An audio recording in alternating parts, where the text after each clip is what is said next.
kayaknya mungkin tidak terlalu banyak dengan di sini, tapi sekarang di tempat kita sudah pula mengatakan haul atau haul. Kalau di Indonesia sudah bermasyarakat, Singapura juga sudah seperti itu. Tapi kadang ada perayaan-perayaan yang seperti itu akan menimbulkan kecemburuan oleh pihak-pihak yang lain. Kecemburuan seperti apa?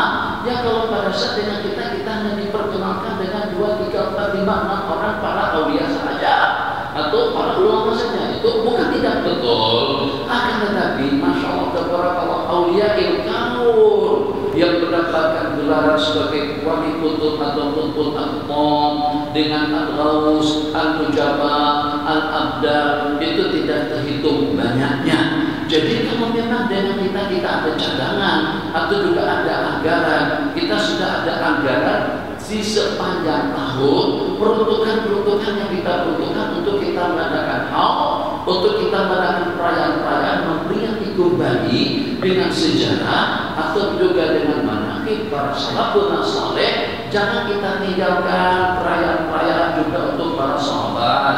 Mungkin haul memperingati hari kematian Sayyidina Abu Bakar atau paling tidak ada lah. Jadi di Indonesia ada satu kumpulan itu saya tahu dengan kumpulannya, saya tidak menyalahkan, tapi seperti itu menimbulkan kecemburuan kadang-kadang yang pada saat memperingati haul atau manakibat dengan dasar di sana manakib, perayaan manakib. Maksud daripada manakib menceritakan tentang karamat, kemuliaan, kewalian daripada seorang wali. Jadi pada saat misalnya di Kalimantan memperingati al-qutub al-alim al-kabir al-jadid al-alama Syekh Abdul Karim al-Madani as-Sammani, itu kadang-kadang sampai puluhan ekor lembu disembelih. Tapi dengan yang lain-lainnya sebenarnya mereka tidak ambil tahu siapa wali kutub al-aqtab kalau dibandingkan dengan sahabat Nabi, baik dengan sahabat baginda seumpama Sayyidina Ali, Sayyidina Utsman, Sayyidina Talha, hatta dengan seluruh sahabat sekalipun dikatakan tuh dengan sahabat Nabi kita yang kencing di Masjid Nabawi, itu lebih afdal di sisi Allah daripada Syekh Abdul Qadir Al-Jailani rahimahullah taala. Sebab kedudukan sahabat tidak perlu disamaratakan dengan kedudukan para aulia. Sahabat lebih tinggi martabat daripada para wali-wali. Macam juga dengan martabatul nubuwwati wal risalah, kedudukan seorang nabi dan rasul. Jadi dalam rangka kita menyimak, memperingati atau juga sedikit menyentuh tentang manaqib yang pertama daripada sahabat Rasul atau sahabat Nabi kita pertama daripada kumpulan para sahabat Sayyidina Abi Bakar Siddiq radhiyallahu taala. Dia Nabi kita pernah katakan lawusina iman ummati bi imani Abi Bakar, imannya umat, keyakinannya umat, posisinya umat, kedudukannya umat, semuanya itu dikumpulkan ditimbang dengan iman dan yakinnya Sayyidina Abu Bakar Siddiq radhiyallahu taala anhu. Lawajah bihim iman Abi Bakar, niscayalah dengan iman Abi Bakar itu akan lebih berat dan akan mengalahkan iman yakinnya mereka. Maknanya imanul ummah bima fihi para aulia, syuhada, salihin, al-aqtab, an-nujabat, ahlul turun. Kadang-kadang kita memperingati syekh kita, masya Allah, bukannya tidak boleh, tapi tidaklah dengan cara berlebih-lebihan sampai kita merayakan Maulidah Rasul itu juga tidak seimewah itu, tidak seperti itu. Perayaan Maulidah Rasul misalkan beli 10 ekor ayam, ya 10 ekor ayam tambah 100 butir telur, yang tak makan ayam makan telurnya. Tapi pada waktu memperingati tuh guru kita yang alim layang kita peringati, bukan tidak layang nyembelih lembu 10 ekor lembu. Jadi akhirnya bertemu. Maka dengan perayaan Maulid kita siapa tuh yang sampai 10 ekor lembu disembelih atau besar-besaran sampai undangan jemputan kesana kemari daripada Hawaii, daripada Indonesia, daripada Solo, daripada Epang, daripada Kusurwan, Surabaya, Jakarta, semuanya datang kembali, begitu juga daripada Singapura. Itu Rasul yang mana? Nabi kita bersabda, Nabi kita juga ada perasaan apa? Sayyidina Umar tengok, Sayyidina Umar Nabi kita lihat memegang lembaran daripada kitab Taurat, lembaran daripada kitab Injil.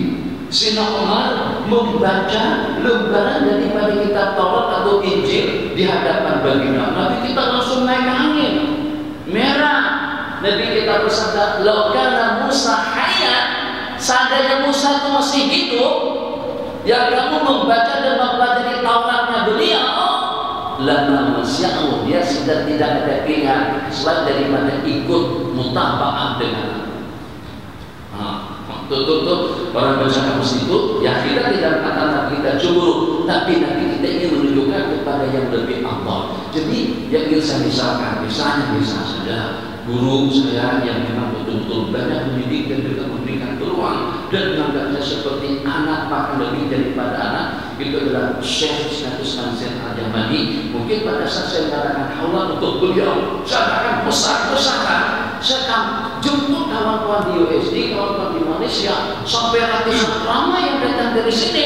Tapi pada saat saya mengadakan perayaan atau manaqib tentang Sayyidina Umar bin Khattab, yang Nabi kita bersabda, "Lau kana nabiyyun lakana Umar," kalau seandainya ada seorang nabi, niscaya yang paling layak untuk menyandang martabat kenabian itu adalah Umar.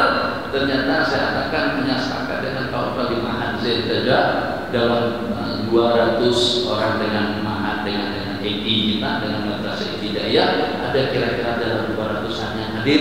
Ini kawan-kawan kita memperingati hayat kehidupan salah seorang daripada sahabat, jadi sahabat yang kedua setelah Sayyidina Abi Bakar Siddiq. Sayyidina Umar mesti akan tanya, sisma itu siapa sih sebenarnya? Cara seperti itu. Jadi kata Sayyidina Umar, memangnya kenapa Mar? Anda tanya macam itu kenapa? Sebab kata Sayyidina pada tuh Nur di Bogor memperingati manaqib Syekh Nasir itu lebih meriah, lebih ramai, anggarannya lebih banyak pada saat mereka memperingati perjuangan pengorbanan kita sebagai sahabat. Ya, kita memang adalah semua bertanya semacam itu, tapi logiknya secara rasionalnya akan berlaku yang semacam itu. Dari nah, jadi di sini nanti kita perlihatkan posisi misalnya syahidul ini itu ikut power kemampuan ketakwaan kita masing-masing, ikut kemaliannya, ikut kebeningannya, ikut ketakwaannya, ikut kedudukannya. Sesungguhnya dengan seseorang akan memberikan syafaat kepada 2-3 orang laki-laki, ada yang dengan syafaatnya ternyata sekampungan boleh masuk surga dengan syafaatnya, seperti syafaat Sayyidina Uwaisul Qarni nanti kita katakan akan masuk surga nanti dengan syafaat Uwaisul Qarni, seperti penduduk Rabi'ah dan Mudhar. Kira-kira kalau di sini kawasan tempat yang paling padat dengan penduduknya di mana? Poklan, padat, atau mana lagi? Atau Pucung, Ceras. Ya, kalau pada kita sampai ke sana lama sekali. Kalau untuk itu mudah kita cari tempat pada semacam itu di kawasan Kelang, di kawasan Industri itu dan pasti urusan ribuan sudah kalau bukan lagi perumpamaannya dengan bahasa ramai, tapi memang seperti sebut ramai, banyak sungguh 2 buah kampung yang paling ramai dan yang paling banyak dengan penduduknya, Rabi'ah dan Mudhar. Nanti kita kata nanti akan masuk surga, nanti masuk surga dengan syafaat yang Uwaisul Qarni, orangnya kecil, pakaiannya compang-camping, pakaian yang harganya tidak senilai dalam belasan ringgit, dipakai untuk selama-lamanya. Pada saat mendapatkan tawaran kain daripada baginda Ali dan juga daripada Sayyidina Umar, kata beliau, bajuku ini dibuat daripada kulit yang masih boleh utuh dipakai dalam beberapa bulan ke depan. Tawaran tadi itu ditolak. Yang dengan 2 orang sahabat tadi dan juga dengan sahabat-sahabat Nabi kita lainnya, Nabi kita pesankan amanah, kalau kamu berjumpa dengan Uwaisul Qarni, sampaikan salamku dan mohonkan dia agar dia mendoakan keampunan untuk Anda. Sayyidina Umar itu jadi tugas wajib. Jadi PR kalau dengan bahasa di sana bagaimana anak kena ketemu, anak kena dijumpa. Di akhir daripada pemerintahan Sinoman Dula bertemu dengan Waisunil Qarni, yang dijuluki pada satu tidak lebih daripada seorang gila. Tidak ada yang tahu, tidak ada yang mengenal. Apakah dari sejumlah sekian hari di Padang, apakah ini ada yang berasal dari Yaman, Roman? Apa ada juga daripada Yaman yang berasalkan daripada Roman? Muncul sekali. Apakah ada yang bernama Waisunil Qarni? Ternyata tidak ada yang menyebut. Tahun terakhir ternyata ada salah satu daripada orang mengatakan, setahu saya taklah kalau sampai dicari-cari oleh Tuan Khalifah, taklah kalau sampai dikenal semacam itu. Dia adalah nama semacam itu di kampung kami, tapi seorang pengembala kambing, miskin, hidup sederhana, bahkan hidup dibuat daripada sederhana, bahkan dia mengatakan dia adalah orang yang tidak sehat. Maksudnya gila, seperti itu. Nabi kita katakan, Masya Allah, tabarakallah, dengan syafaat yang kecil tadi itu, nanti akan masuk surga dengan syafaatnya beliau sejumlah bilangan penduduk Rabi'ah dan Mudhar. Jadi dari sinilah kita tahu pada beberapa hari yang lalu, mungkin di sini berlaku, benar-benar ada yang kita orang yang bentuk benar-benar kecil-kecil saja. Jadi kehebatan itu tidak mesti dengan fisika, dengan badan yang besar, gunung besar, tak hebat mana, gajah besar, tak hebat mana, hanya kuat saja. Jadi kehebatan sama juga dengan kedudukan. Sebagaimana hebatnya seseorang, tidak mesti orang yang terlampau hebat tadi itu orangnya harus gede besar sekali. Ternyata kedudukan di sisi Allah juga seperti itu. Sebab yang orang tengok bukan fisikanya, bukan kepalanya, bukan ototnya, bukan tenaganya, bukan kekuatannya.